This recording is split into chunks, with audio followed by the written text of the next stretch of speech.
If you find yourself overthinking about how to do everything the right way and you're tired of delaying tasks or taking action because it all just feels too overwhelming, then you are in the right place. Perfecting Imperfectionism invites you to move past overthinking and self-doubt, declutter your mind, and create a life that reflects who you really are.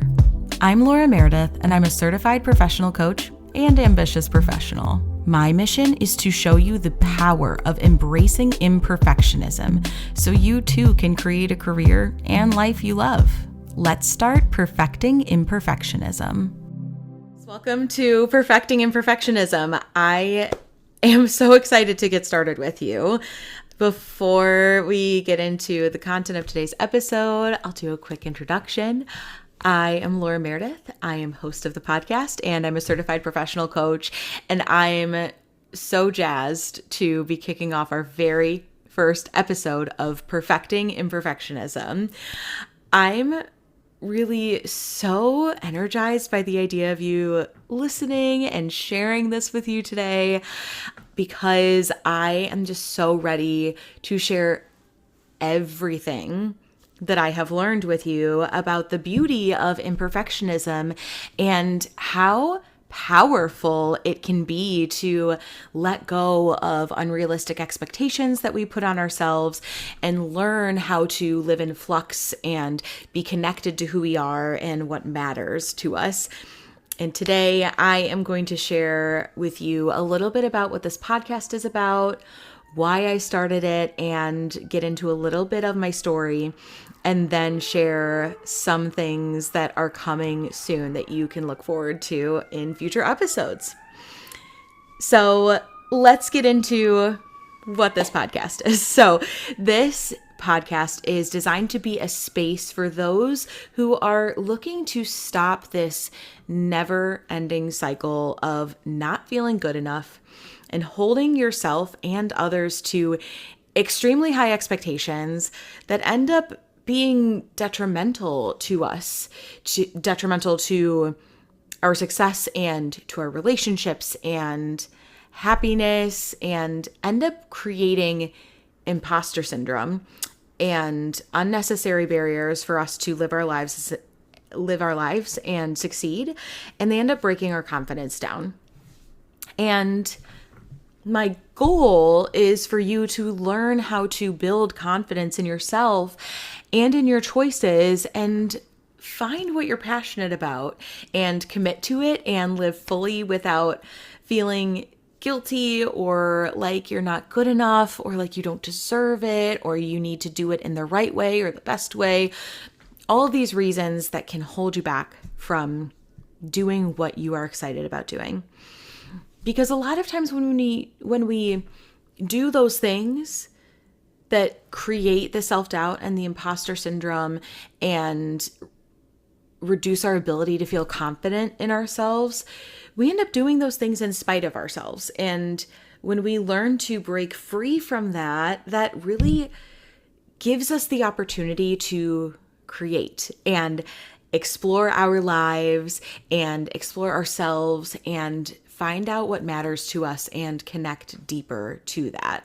And then ultimately thrive in our careers and thrive in our lives too.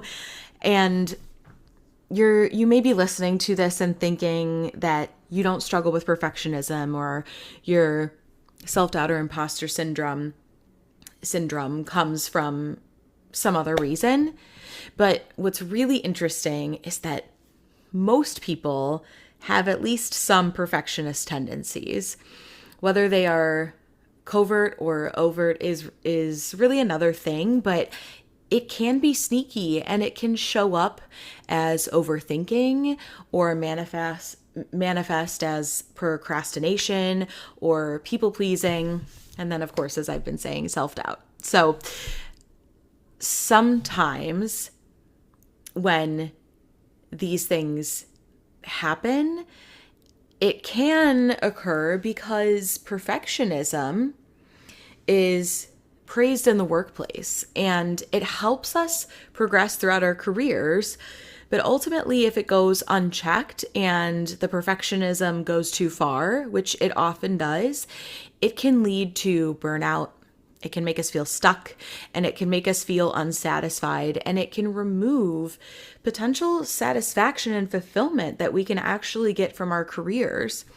So even though the results from perfectionism, like the business results, the output of the work that you're doing is praised, the process of doing that actually does often do us a disservice when it comes to our careers. And we're going to spend lots of time getting into that as well on this pod. And my goal with this podcast is to help ambitious professionals break free from this perfectionism and build confidence authentically, and then lead authentically.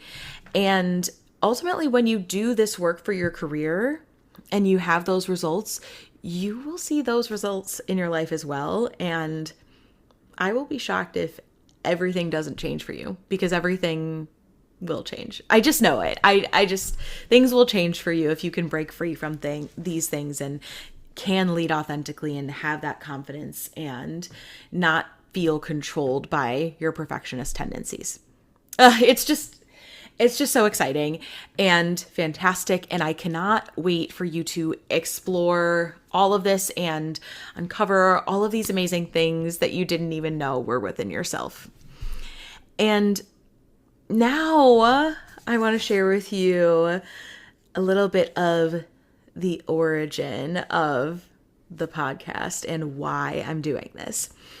And I'll start with the title. So the reason that I picked the title Perfecting Imperfectionism is because it really reflects this journey of dismantling the perfectionism and still leaning into it a little bit in some areas, and then learning to love imperfection. So for myself, as a current perfectionist in some ways, and I'm also a perfectionist, that's like very paradoxical here. I understand that this paradox is one that many people face. And I want to learn to be more imperfect.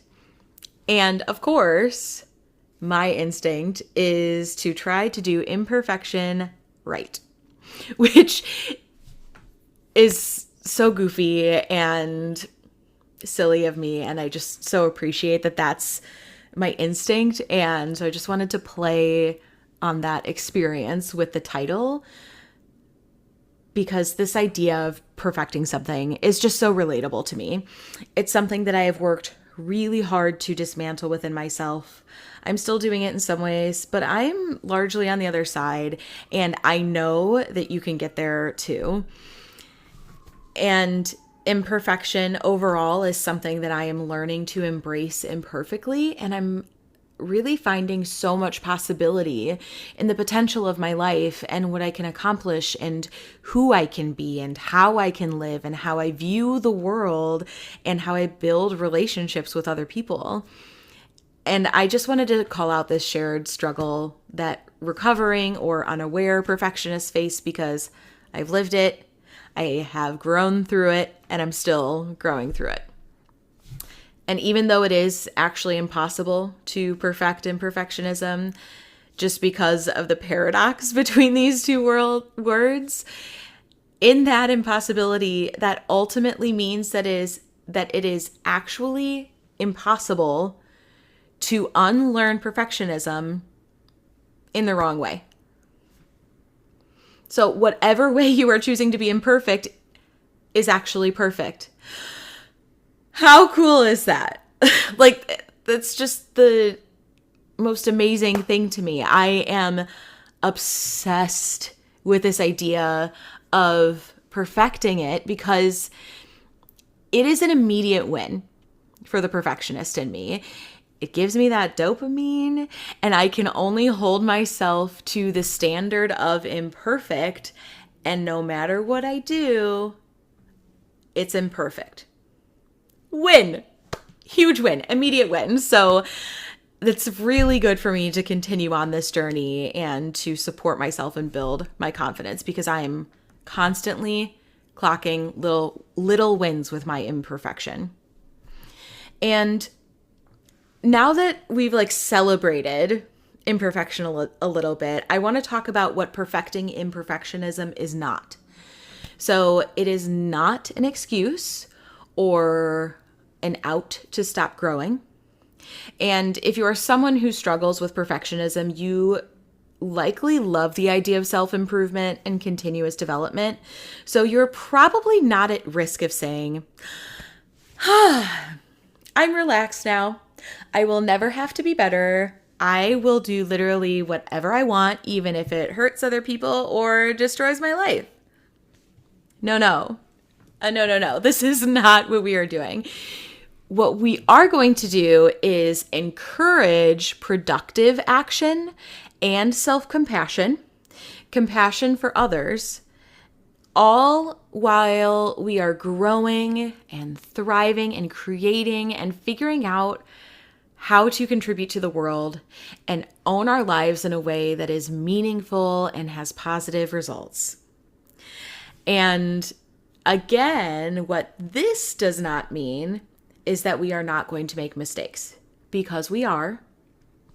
We are going to make mistakes, but we are going to learn from them.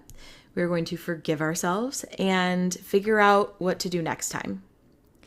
And the possibilities that this work opens up are unbelievable. The peace that will come will truly surprise you. And you may be surprised or inspired by me saying this right now. This might be something that you're like, yeah, I can feel it. I know that this is right. And that's great. And when you get to the other side of it and you actually live it beyond just listening to this episode and being inspired by it, you will feel it even more. And I cannot wait. I can't wait, because the real magic of this comes from within yourself. So I'm just here to guide you along the way and introduce this to you and to give you tools and validations and ideas of ways that can help you succeed. So now I would like to share with you who I am and what my story is. And my journey toward imperfectionism has been a long one. And I really started unpacking how much perfectionism was impacting me when I started my training to become a coach. And when you listen to this, I hope that you learn that and take away from this that there is a way forward. And I'll share with you what I've done, and I'll share with you how I can help you get there. So in this journey of my training to become a professional coach, before I signed up to become a coach, I was very high achieving and ambitious. And I was incredibly hard on myself, whether or not it was something related to my career, or my life, or my friends, or romantic relationships, or the way I was living, or taking care of myself, anything. The criticism that I delivered to myself was off the charts. I could criticize myself on almost every single thing I did. And on the other hand, I have always been passionate and excited about self-improvement and learning how to be a better version of myself and growing in general. And I didn't realize that passion, coupled with the criticism, was actively chipping away at my confidence, even though I was learning, even though I was growing, and even though I was becoming a better version of myself every day. It's wild that throughout my whole life and career, I've been focused on improving. You know, I was constantly striving to be better, to be more, happier, and be more fulfilled than I was a year ago, a month ago, a minute ago. Like, the future was always out of reach for me. And that was what I was most focused on, was the future. And the way that that would, kind of manifest for me was that I would pick a goal, something that I was excited about, something that I wanted to work toward. And as soon as I decided what my next goal was, I would immediately think, I'm not good enough. Not until I reach that goal. I am not enough. I am not doing the right things until I reach that goal. And then, as soon as I would reach the goal, I would barely celebrate. And I would immediately pick a new goal. And I would forget about all the work that I had done. Or even if I hadn't forgotten about the work that I'd done, I wouldn't give myself credit for that work. And I would focus on the next thing I needed to achieve because I wasn't there yet. It was exhausting. Like, this was such a hard way to live. And the moment that I realized that this wasn't working for me anymore, all came to a head during a performance review at my corporate job, where I received the middle of the road most common rating. And this wasn't a bad rating. It was a thumbs up. It means you are doing a good job. We are happy that you're here, but you're just not the top of the pack. You're doing great. Keep it up. Keep up the good work.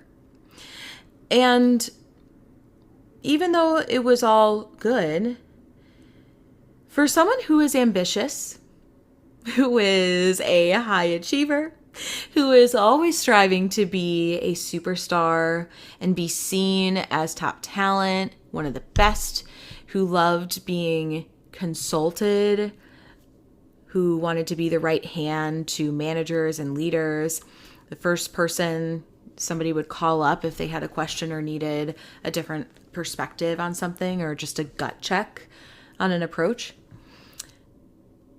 This was a really hard rating for me to get.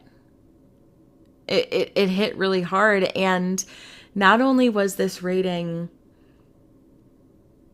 not what I wanted, because I was looking for this external validation, this was the third year in a row that I got this rating.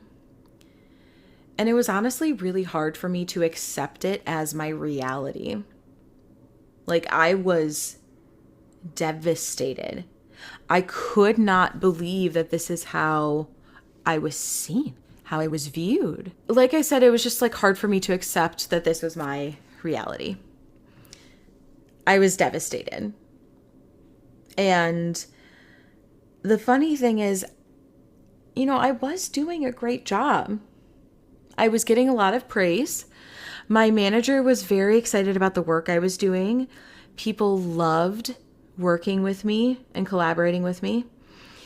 And yes, of course, there were things that I could have improved, as always, as with anyone. But I was also really burnt out and was pushing myself too far and spreading myself too thin. And it didn't feel right. This rating didn't feel right. It was like a sign from the universe that I needed to check what was going on and forge a new path forward. And I realized that my career and how I was navigating it ultimately was just not working anymore.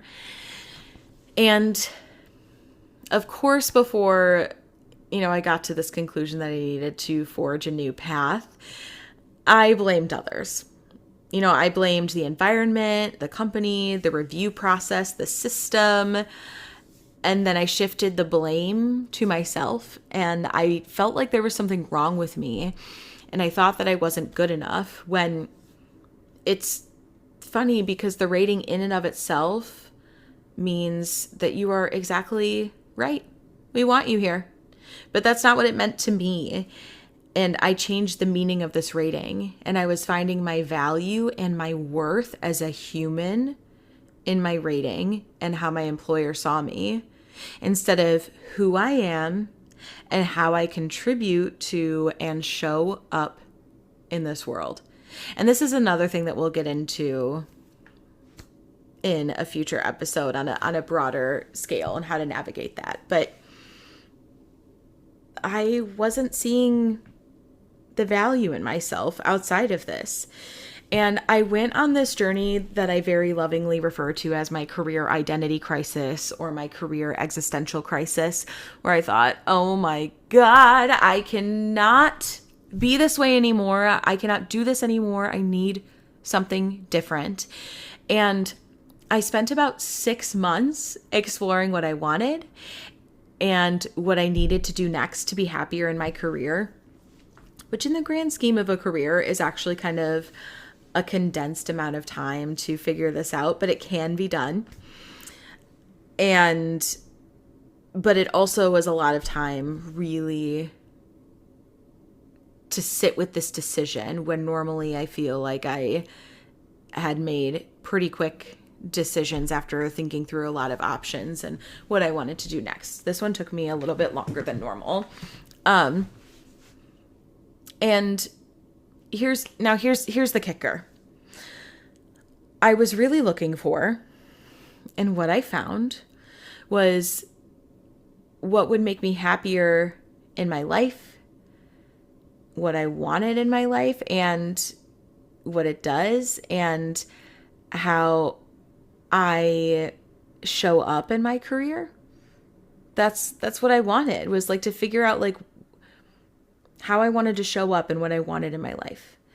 And it did lead to a career change and full-time coaching, but it really wasn't about that. It was about me, and it was all about me and how I viewed myself.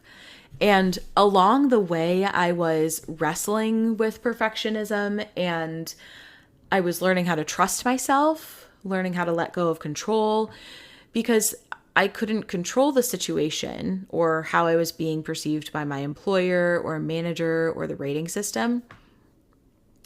And I learned that letting go of that control and focusing more on my own passions and creating a skill set and mindset and learning tools that changed the course, that would end up changing the course of the rest of my life and put me on a completely different trajectory than I was on, would ultimately lead to way more satisfaction and more happiness and way less burnout. And then after those 6 months is when I realized I needed to pursue coaching. And then I signed up for a program. I spent thousands of dollars of my own money on a self-improvement coaching program for myself. I invested in myself. I took a chance on myself, and I had never spent that kind of money on myself that wasn't, like a thing or an event or something that I could physically show for it. And it was the best financial decision that I've ever made. Ever. And the experience that I got from going through that program was unbelievable. I'm a totally different person than I was, but I also feel more like myself than I have in a really long time. And I'm still changing all the time. I've learned so much about myself and about others. And I know the tools to help me change how I view myself and how I feel about myself, and have actual powerful, lasting mindset shifts other than just saying like a positive affirmation every day over and over again, because that doesn't work for the kind of transformational change that I am talking about. And as I went through my coaching journey, I learned to redefine what success meant to me. And I learned who I was, who I want to be, and how to get there. And all the while I was commingling this passion of mine with my full-time job, and I learned how to make them work together. And I was obsessed with coaching, and it took up like all the free space and time that I had in my brain. And I had never been the type of person to spend every free moment doing one specific thing and having that one specific thing be completely about myself. This was a very inward journey for me. That was what coaching was like for me. And I balanced all of that with my full-time job, with my relationship with my husband, with my dog. I fostered another dog. I still maintain relationships with friends and family and community around me, and I had amazing experiences. And my husband actually lost his job in the midst of all of this going on, and we were newlyweds, and I continued forward. And this was one of the wildest times of my life, and I'm so glad that coaching was there to accompany me along the way. And as I completely redefined my skill set as a coach as I was going through these experiences, and I became a confident and passionate coach, I integrated it into how I worked with myself and with others, and I brought it into my corporate job. I brought it into the way that I was managing my direct and indirect reports, and it changed my relationship with all of the people that I mentioned in my life. So my husband, my friends, my family, with myself. And then I started coaching part-time, and I think all of this was how I was able to manage all of the wild things that were happening at the same time. And then after I coached part-time, I realized it was time to fully lean into it and become an entrepreneur. And I never, ever thought I was going to be able to be an entrepreneur. The hustle that I perceived there to be was not appealing to me, and I was not confident in myself. I thought, there's no way. I can't sell my work. That's wild. There's no way people will want to pay me directly to work with me. Like, I did not even see that as a possibility. And now I cannot imagine doing anything else. The way that I'm able to show up for and support my clients and show them the potential of unlocking these fantastic possibilities and life-changing perspectives, it is one of the most rewarding, amazing things. And this, like, now I know that this is like what I need to be doing right now. And this is absolutely the right thing for me. And after my husband got a job again, after having been laid off, that's when I really started to think about it. Like, is this time to be an entrepreneur? Like, do I go full time now? Is this it? And it was. And I did not think it would happen as fast as it did. Like, I was mentally prepared to stay in corporate for another year or two, but I realized that with this perfectionist journey, there is not ever going to be a perfect time. And everyone always says that there isn't a perfect time or circumstance to do the thing that you want to do. But I was ready to not let the fear of failure hold me back from taking this risk and truly betting on myself and just leaping into coaching full time. And I am so grateful for everything that I learned in corporate. And now I get to take a step back and look at the corporate environment through the lens of helping corporate ambitious professionals, because those are the people that I am most obsessed with working with and coaching and supporting, because I understand the ins and outs of building a fulfilling career. I understand how wonderful it can be. I understand how painful it can be, how important it is to figure out how to show up in a way that feels good. And so it's exciting to be on the outside of that and helping people that are there and doing what's right for me. This is what's right for me right now. You know, I had to do it. I felt like as soon as I had the opportunity to do this full time and realized it was a possibility, I felt like I couldn't live another moment not building my dream life and my dream career and not embracing this imperfect way to build an income and have a career any longer. Like, this is what I live and breathe and what I actually believe, you know, taking the risk, jumping and quitting without something completely guaranteed. This is one of the scariest things I've ever done. And it's one of the most exciting and energizing things that I've ever done. And even though I miss the people that I worked with, I had to do this for myself. And over the past couple of years, I've learned that when I connect to myself and what I want and what matters to me, that is when I can make the most impact on the world and show others how possible it is to break free of rules and limiting beliefs and self-doubt that just really holds us back from living this singular life that we get to live and just making the most of it. Now I am here and I have to broadcast everything that I've learned so that I can help you navigate your own version of this journey. And I am ready to share what I've learned so that you don't have to do it alone.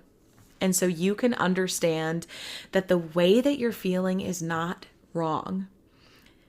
Not wanting to live this way anymore or feeling like something isn't right, that is your intuition telling you that something has to change.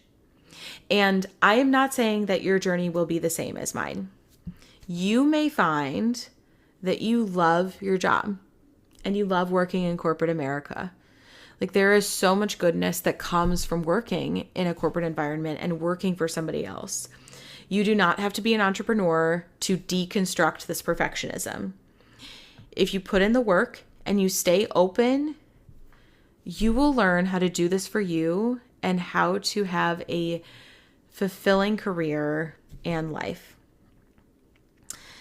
And all this to say, I have seen perfectionism creep in myself and in my clients and in my colleagues and my friends and family even. And I've seen how powerful it is to shift from this focus on performing and results and delivering to showing up as your whole self and building an environment where you can thrive and where your ideas are nourished and you support yourself and you give yourself compassion and you create space for yourself to be who you are and who you want to be.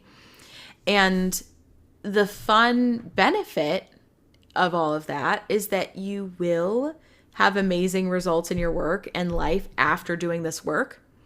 But when we remove that as the goal, as the reason, as the driving force, as the